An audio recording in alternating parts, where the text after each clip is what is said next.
of want to pivot a little bit. I'm going to show you guys a graph. We're going to talk about this, but this came out, I believe, a couple years ago, or what was it? 2020, I believe, right? Yeah, no, it was 2020. Yeah, this 2020. is a very interesting discussion here. Very, very interesting. Is Disneyland overpriced? Data analysis shows that Disneyland and other Southern California theme parks offer a more affordable entertainment value in cost per hour when compared to concerts, films, music festivals, Broadway shows, and sporting events. And you can see here it goes down the list. Now, here's the thing. I mean, look, pre-Magic Key, right? When we had our old annual pass system, you can spend $1,400 and get an entire year, unlimited access, no reservations, unlimited access to Disneyland and California Adventure, 365 days a year, free parking, 15-20% on food and merch, right? That's a deal. I mean, when you think about it, there's a lot of cruises. You can't even do that for 3 days, let alone a whole year. And I mean, Disney was kind of giving it away. To be honest, I know we would complain about it even back then, but they kind of were. I mean, and now we're kind of coming to the point now where Disney's sort of coming to collect, so to speak. They're starting to realize, hey, we were giving away the farm. Like, hey, you know what? We should have been charging for this. We should have been charging for that. My question to you, Dre, is like, because in a lot of ways they really were giving away so much for quite a small amount. Do you feel like the recent upcharges or whatever you want, like Genie Plus and like that, is justified in some degree because of how much they were giving away before, or do you think it's still kind of out of line? Well, I think this speaks to a larger discussion, which is kind of what I've been talking about on this show for quite a while, which is, valuation, what people perceive as value and valuable. I think the parks had done very successfully in conditioning people that, yes, we're expensive, but look at how much value that we give.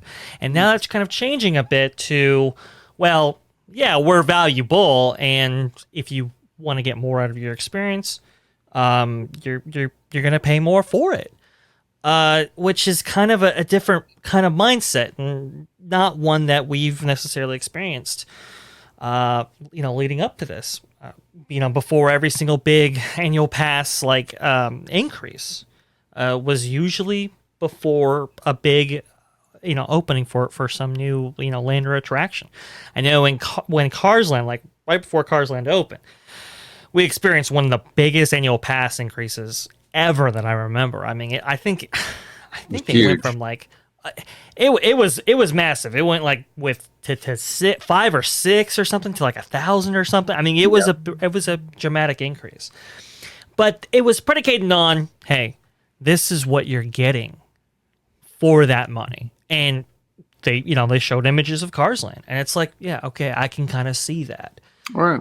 And now it's like, okay, we're going from that to, okay, well, now you still get 365, but you're going to have a reservation system built in. It's like, okay, well, that's going to limit you entirely. Now it's not how many days you're getting up front, but it's how many days you're going to be able to get.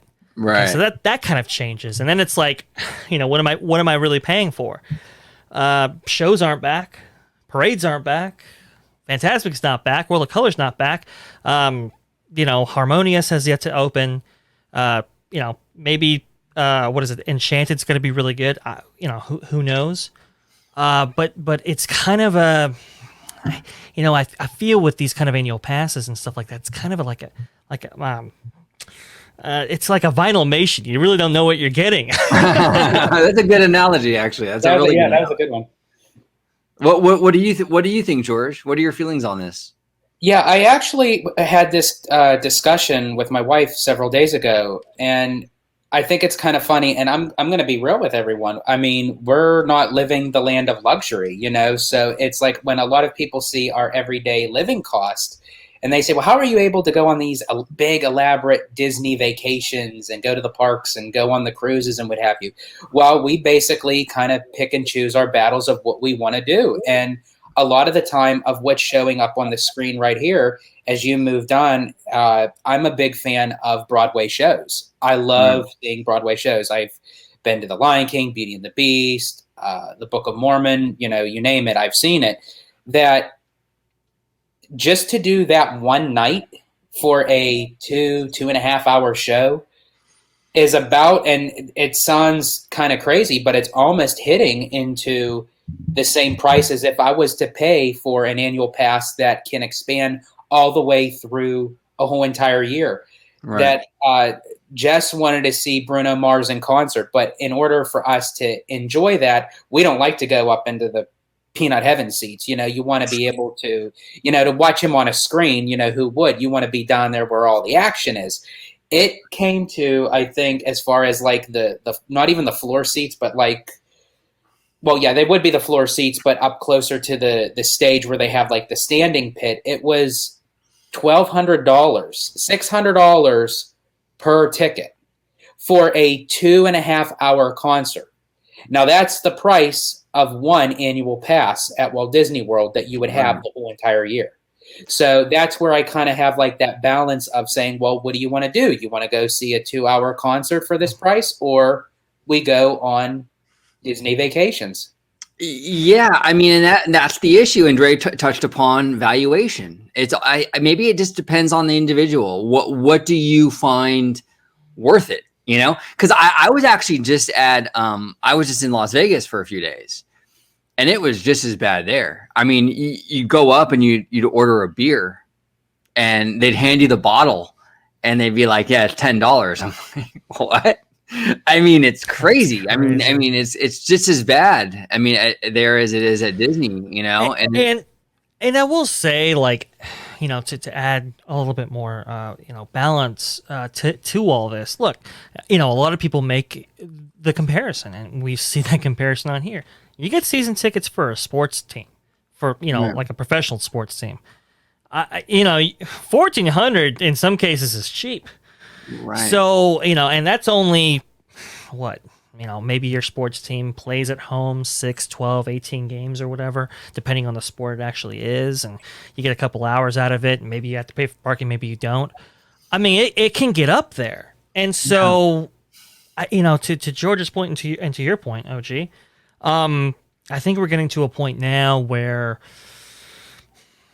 people economic conditions are kind of, they're on the waiver wire a little bit. There's some, there's kind of dwindling consumer confidence, and people kind of they're at this point where they have to choose. Right. They have to choose, like, what am I going to do? Because I can't have it all. And so what am I going to prioritize? What am I not? I mean, leading up to this year for years, our family has had to make those kind of adjustments, has kind of make those kind of decisions, like, geez, we're going to do this or we're going to do that. And we've sacrificed a lot to incorporate Disney, into, I guess, what they would term our lifestyle, right? Of going there every single year. But it is one of those things, and Disney is growing in competition. Absolutely. And I think that's why, too, the target is on Disney in that point, because a lot of the times it's aimed primarily for children. And I think that's where the argument comes from of saying, well, Walt wanted these parks to be for everybody. He wanted for kids and adults alike to come together and have fun together. So that's where the argument comes to say, oh yeah, well, it's not just a sports event. It's not, going to a function in your hometown. This is Disney. And I think that's where a lot of people are separating it from everything else. But it's, as you had said, Vash, that it's just that Disney is now in that same category with everything. Wait, George. I mean, do you not? What? We'll have a coupon day or something. We'll have a coupon day. It's fine. Don't worry about it. The kids will get in there eventually. One of these days.